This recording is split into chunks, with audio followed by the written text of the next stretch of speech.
الحمد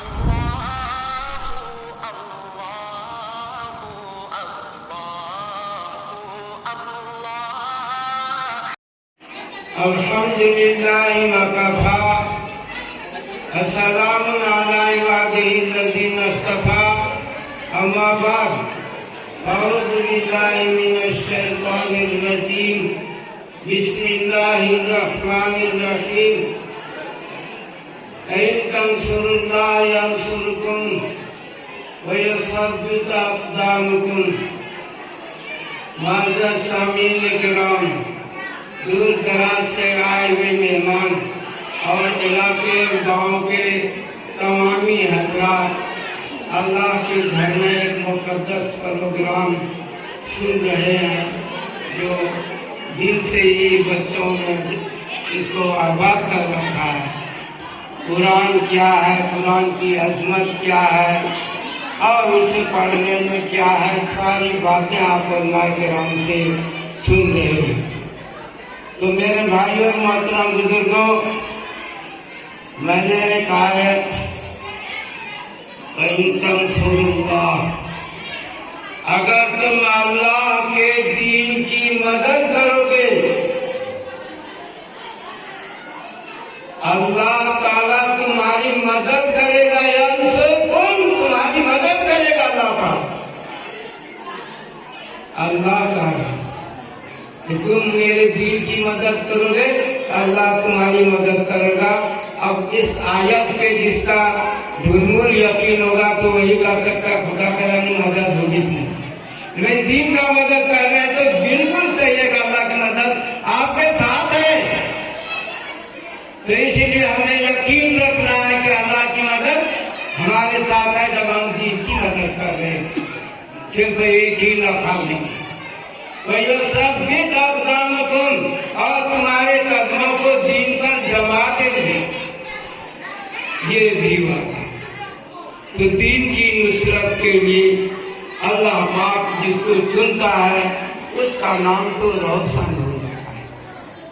ہر دن میرد آنکھ دلر زندہ سود بیش سب تک بر جرید عالم دوام، وہ دل جو عشق الہی سے معمور ہو، اللہ کی محبت ہو، اللہ کی معرفت ہو، اللہ کا احسان حاصل ہو، اللہ کے ذکر میں اس کی زبان تر و تازہ ہو۔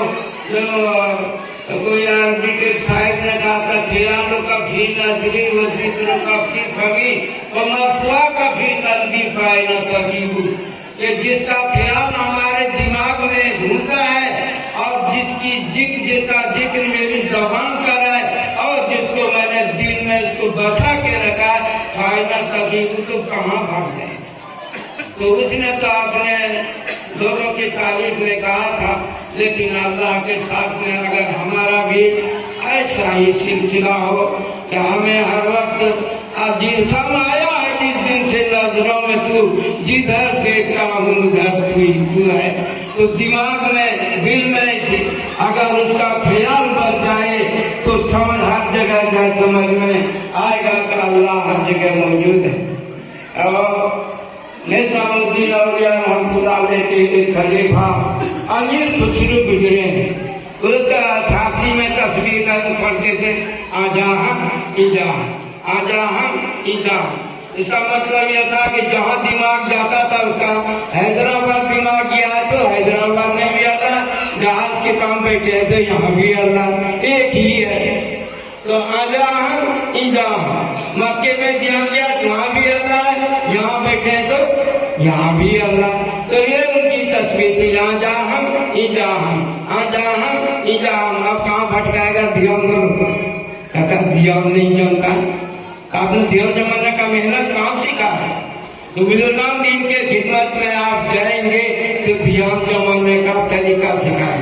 قرآن میں لکھا ہے تبصرۃ و ذکریٰ لکل عبد منیب، کہ جس کا دل اللہ کی طرف میں متوجہ ہو گیا اور متوجہ کر کے رکھا تو یہ دنیا کی جتنی چیزیں تمہیں یاد بھی ہے اللہ کا تبصرۃ و بصیرت کے ساتھ آپ کو ہر چیز معلوم بھی ہوگا اور ذکرہ تو اللہ یاد دلائے گا. اللہ نہیں ہر چیز یاد دلائے گی. دنیا کی ہر چیز وَإِن شَيْءٍ يُسَبِّحُونَ بِحَمْدِهِ وَلَٰكِن لَّا تَفْقَهُونَ تَسْبِيحَهُمْ. دنیا کی ہر چیز تصویر پڑتی ہے، تم تصویر کو سمجھ نہیں پاتے. تو دنیا کا کوئی ذرہ خدا کے یاد سے غافل نہیں ہے. ہماری سمجھ کام نہیں کرتی. تو یہ جتنی چیزیں ذکر کر رہی ہے اس پہ ثواب نہیں ہے. اس کا زندگی بچ جائے گی، کھانے کا مل جائے گا، بقا اور ترقی کا اس کا ہوگا، بڑھنے کا ہوگا.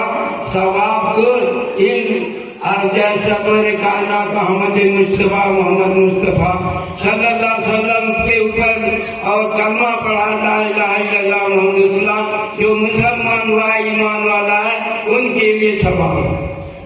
اب ثواب بھی اللہ پاک سمجھتا ہے. جو اللہ کے راستے خرچ کرتا ہے اس ثواب کو اللہ سمجھتا ہے. کہتا دیکھو تم سمجھتے ہو کہ ایک نیکی ہو تو تم کو اس کا جو ہے 700 گنا ملے گا، 7 لاکھ ملے گا، اور نہ جانے کتنا بغیر حساب ملے گا. تو کیسے ہوگا؟ کہ اللہ کہتا اچھا ایک دانہ تم لے لو اور اس دانے کو زمین میں ڈالو. وہ دانا ہو گیا، اب اس میں 7 پھوسا ہوا اور ہر ایک پھوسے میں 100 دانے ہو تو کتنا ہوگا؟ ایک دانے کا 700 دانا. کس کا مثال دے رہا؟ مثل الذین ينفقون فی سبیل اللہ. اللہ کے راستے میں جو خرچ کرتے ہیں. کیا ہے اللہ کا؟ یہ مسجد اللہ کا گھر ہے.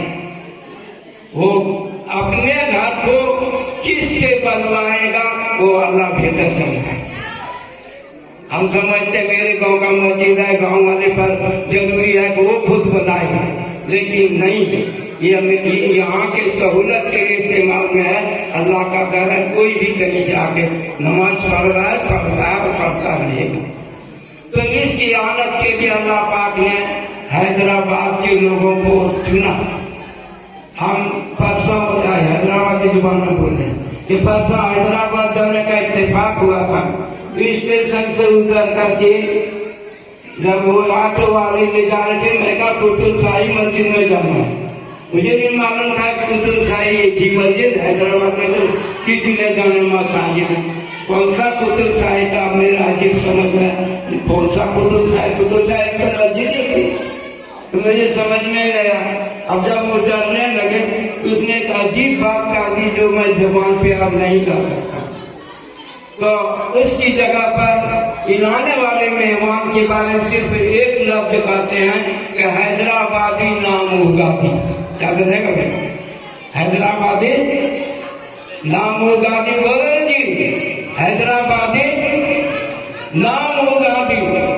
یہاں وہ دور دراز سے آئے، آج اس کا کتبہ لکھا جائے گا. آپ کے گاؤں میں روزانہ پڑھے گا نمازی یہ فلانا ایک عورت تھی، اس کی مدد سے یہ جو ہے سمجھے کہ تیار بھی اللہ کا گھر. ارے بھوپال میں ایک عورت تھی جو ان کو جامع مسجد دلی گھمایا. کیا یہ مسجد بنایا؟ ایسی مسجد تو ہم بنا دیں. تو بھوپال میں ہی بنا کے دکھا. حضرت حضور صلی اللہ علیہ وسلم نے ارشاد فرمایا کہ آدھا دن سارے 1,24,000 صحابہ سے لینا اور آدھا علم حضرت عائشہ سے لینا. تو آدھا دن عورتوں سے پھیلا ہے، ایک عورت حضرت عائشہ رضی اللہ عنہا. اب کیا سمجھتے ہیں؟ عورتوں کا بہت بڑا مقام ہے. مقام تو وہ بخشا ہے کہ قدم کے نیچے جنت.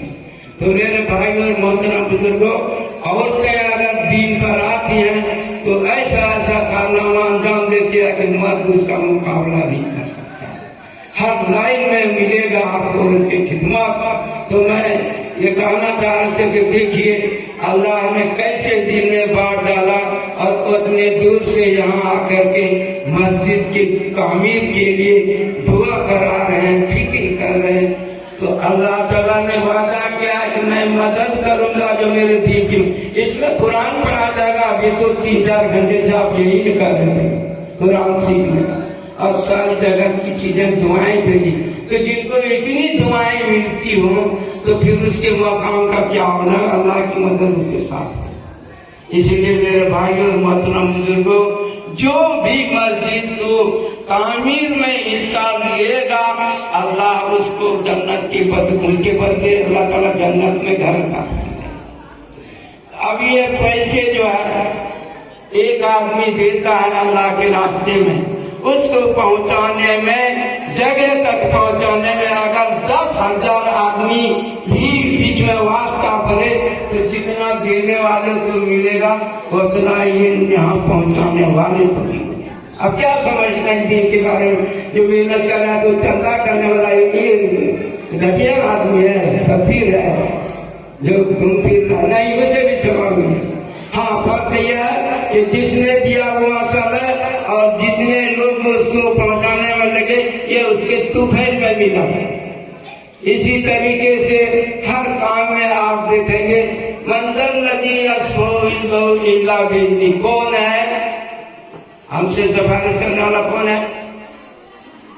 اپنے آپ میں کسی کوئی اس مقام پر نہیں ہے جو وہ اس مقام پر ہو جو خود سے صفات کر دیں۔ ہاں میری اجازت ہوگی تو صفات کریں۔ آپ صلی اللہ علیہ وسلم کو اجازت ملی ہے صفات کرنے کا، آپ صلی اللہ علیہ وسلم صفات کریں گے، اور جو آپ کی صفات کے ذریعے جو جنت میں جائیں گے وہ طفیل میں۔ اس مدرسے میں حافظ قرآن پیدا ہوا، اس نے خود محنت کی، وہ جنت میں جائے گا، لیکن ان کی سفارش پر اگر 10 لوگ جنت میں جائے گا تو آپ سے پوچھیں فرق کیا ہوگا؟ حافظ صاحب بھی جنت میں گئے اور جو اس کی سفارش کی وہ بھی جنت میں چلے گئے، تو فرق کیا ہوگا؟ تو فرق یہ ہوگا کہ یہ اصل ہے ان کے ذریعے سے بتانا مقصد بنے کم کرے، اللہ کو بروں کو نیکوں کے سہارے جائے، ان کی وجہ سے اس کو جنت ملا۔ تو اصل مسئلہ یہ ہے کہ اللہ نے ہم کو اس دنیا میں بھیجا ہے، جب تک ہم سیکھیں گے نہیں علم اس وقت اللہ کو نہیں پہچان سکتے، اس لیے اللہ کو پہچاننے کے لیے بزرگان دین سے علماء کرام سے آپ کو تعلق جوڑنا پڑے گا، اور جب آپ جڑیں گے تو اللہ تعالیٰ آپ تک علم کا فیضان عطا کرے گا۔ میرے بھائی اور محترم بزرگوں، اللہ کا دھیان ہو جانا بہت بڑی چیز ہے۔ اللہ کا جو ہر آن کا ذکر ہے وہ کیسے نصیب ہوگا، یہ باضابطہ یہ سلسلہ لگا۔ میرے بھائی اور محترم بزرگوں، اس لیے جو ہے ہم بزرگان دین سے تعلق جوڑیں گے اور اس سے سیکھیں گے دین، ایسے کیا کیا دین ہے، علماء کرام سے سیکھیں گے دین کو۔ تو میرے بھائی اور محترم بزرگوں، یہ ادارہ علماء حفاظ صلاح بنانے کا کام کرتا ہے، یہیں سے اللہ پاک نے جو ہے ہر جگہ جانے کہاں کہاں دین پھیلایا سوچ نہیں سکتے۔ میں تو اس مسجد کا یہ جو مدرسہ ہے ایک طالب علم شروع سے کاندھا بغدادی سے سرا جامی کافیہ اور جو ہے آقا سنتندو دگائے اصول الساچی تک اس مدرسے میں پڑھ کر کے باہر گیا۔ تو میرے بھائی اور محترم بزرگوں، یہ جو ہے اس ادارے سے نہ جانے کتنے پیدا ہوئے۔ ایک بات بتاؤں، یہاں پر قاضی مجاہد الاسلام صاحب تشریف لائے تھے اور مولانا منت اللہ صاحب رحمانی بھی تشریف لائے تھے۔ قاضی صاحب جو ہے وہ گھر کے پاس نہیں، اس کے ساتھ بیٹھے اب سب مجمع اس کو دیکھ رہا، قاضی صاحب خاموش بیٹھے۔ کیا ہوا بھائی، تقریر بھول گئے کیا؟ نہیں، اس وقت کے سمجھے کہ فقہ اکیڈمی کام کیا مجتہد کے جیسی شخصیت، وہ کہیں تقریر بھول سکتے؟ تاکہ سوچ کیا رہے تھے، سب کو ان کا منہ تک رہا اور ویسے چپ چاپ بیٹھے۔ تب پھر 5 منٹ کے بعد کہا کہ میں یہ سوچ رہا ہوں کہ یہ جہاز کتا کا رحمانیہ مدرسہ یہی مدرسہ ہے یا کہیں دوسری جگہ میں پہنچ گیا ہوں، کیونکہ اس مدرسے سے پڑھ کے ہر سال دارالعلوم دیوبند میں لڑکا میں نے دیکھا ہے، تو میرے ذہن میں تھا کہ وہاں بہت بڑی عمارت ہوگی، بہت بڑی جگہ ہوگی، اور جب میں آیا ہوں تو یہ مسجد جو ہے پوری نہیں، آدھی اور آدھی نہیں، صرف اندر کی مسجد تھی۔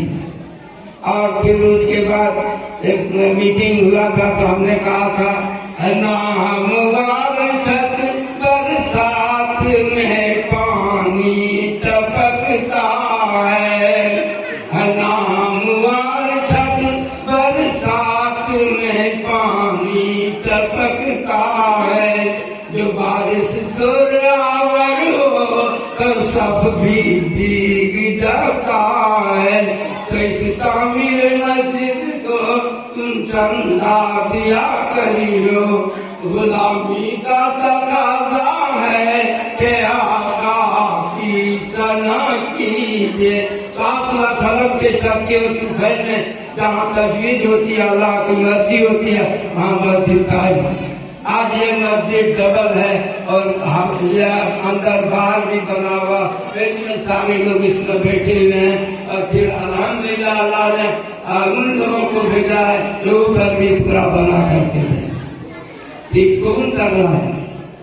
اللہ کا گھر ہے، وہ کسی سے بنوا سکتا ہے، کہیں بھی لوگ آ کر کے بنا سکتے ہیں، ایسا کوئی قرآن میں نہیں لکھا ہے کہ جو جہاں کا آدمی اس کو ہی کرنا پڑتا ہے۔ تو میرے بھائیوں اور محترم بزرگوں، اللہ اپنے گھر کو بنانے کے لیے کس کس کو قبول کرے گا ہم نہیں جانتے۔ اتنے لوگ آئے ہیں، یہ انتظام کرنے والے کو بھی پتا نہیں کہ اس مجلس میں کتنے آدمی، لیکن فرشتہ کو مقرر کیا ہے کہ کتنا آدمی آیا، اعتکاف کی نیت کیا ہے، کتنا دیر بیٹھا ہے، کتنے نے کی، ایک ایک آدمی کا حساب ہے۔ تو اللہ کے مہربانی ہے کہ ہم لوگوں کو دین کی نسبت سے تعلیمی بیداری کے کانفرنس میں ہم شریک ہوئے ہیں۔ تو تعلیم کرنے کے لیے ایک لفظ فرمایا خاص کے میدان میں، کیا کہا؟ بلغوا عنی ولو آیہ۔ اللہ سے یہ فرمایا، اللہ صاحب غائب تم میں سے جو حاضر ہوا ہے یہاں خاص کے میدان میں، جو نہیں آیا غائب تب تم پہنچا دو۔ اللہ فرمایا شاہد غائب، اتنے میں پوری دنیا کے لیے ہو گئی بات کہ جو تم جانتے ہو، جو نہیں ہے ان سب غیب کو پہنچا دو۔ تو میرے بھائی اور محترم بزرگوں، یہ دین کا سلسلہ چلا آ رہا ہے۔ اپنے دل کو اللہ سے جب تک نہیں جوڑیں گے تب فرق کی عبادتی، اللہ کی عبادت کے لیے اپنے دل کو خالی کرو۔ اگر نہیں خالی کرو گے تو میں مساجد سے بھر دوں، تو مسجدوں سے بھر کے کام، تو ہم یہ خالی کریں گے، مجھے تہجد پڑھنا ہے، تو اللہ تعالیٰ اٹھائے گا، اس موقع پہ توفیق دے گا۔ آج میں نے ایک مرتبہ کہا تھا اس علاقے میں پورے محلے میں تہجد گزار گنتی کے لوگ ہوں گے، اور جب مکہ میں وہاں جانے کا اتفاق ہوا تو اذان ہوئی تو گھبرا گئے کہ جہاں اذان ہوگی تب اٹھ رہے ہیں، فجر کی اذان ہوئی، ہر پڑھ کے جلدی جلدی کو رک کر کے جب حرم شریف پہنچے یا مسجد نبی پہنچے تو پکا چلا یہ تہجد کی، تو جہاں عورتیں، بچے، بوڑھے اور مسافر، مقیم سب کوئی تہجد گزار ہو، اس سرزمین کا کیا کہنا ہے؟ تو جو آدمی اپنے دل کو فارغ کرے گا تو اس کو چھٹی ملے گی، اللہ توفیق دے گا، اور جس نے اپنے دل کو فارغ نہیں کیا اس کو فرصت نہیں، جب کرتے کیا بھائی